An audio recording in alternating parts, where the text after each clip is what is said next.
అందరికీ నమస్కారం. శుభోదయ కార్యక్రమానికి వచ్చినటువంటి నా మిత్రులకు అలాగే మీడియా మిత్రులకు అందరికీ నమస్కారం తెలియజేసుకుంటున్నాను. ఈరోజు రామనగర్ టు హనుమాన్ నగర్, మహేంద్ర నగర్ తదితర వీధుల్ని శుభోదయం కార్యక్రమంలో సందర్శించి అక్కడ ఉన్నటువంటి సమస్యలను తెలుసుకోవడం జరిగింది. అయితే ముఖ్యంగా ఈ సమస్యలన్నీ కూడా ప్రజలు నాకు ఆదరించి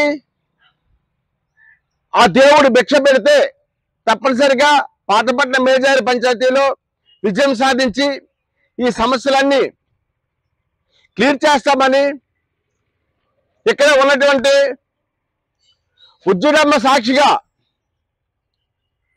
ప్రమాణికం చేస్తున్నాను. ఒకటైతే చెప్తున్నాం, శుభోదయ మిత్రులకు కూడా చెప్తున్నాం, నాతో పాటు దిగ్విజయంగా జనవరి 1వ తేదీ నుండి కూడా ఈ కార్యక్రమంలో పాల్గొంటున్నారు. ఒకటి వాస్తవం, మనకి ఏమి ప్రతిఫలం ఉందో అని ఆలోచిస్తే ఒకటి మాత్రం ప్రతిఫలం ఉందండి. మనం జనాలకి మనం ఏంటనేది మనం తెలుస్తున్నాం.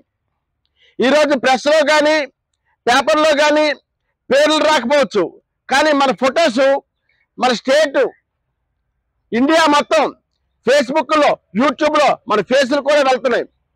అది మనకి ఒక మంచి శుభ పరిణామం.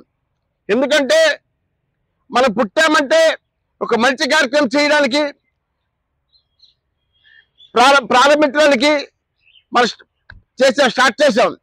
అయితే ఈ శుభోదయ కార్యక్రమం ద్వారా ప్రజలకు పరిచయమై మరి ప్రజల యొక్క కష్ట సుఖాలు తెలుసుకొని ఈ కార్యక్రమం ముందుకు తీసుకెళ్ళడానికి ప్రయత్నించినటువంటి మీ అందరికీ కూడా నా నమస్కారం తెలియజేసుకుంటూ నాకు అవకాశం ఇచ్చినటువంటి అందరికీ కూడా నమస్కారం తెలియజేసుకుంటున్నా.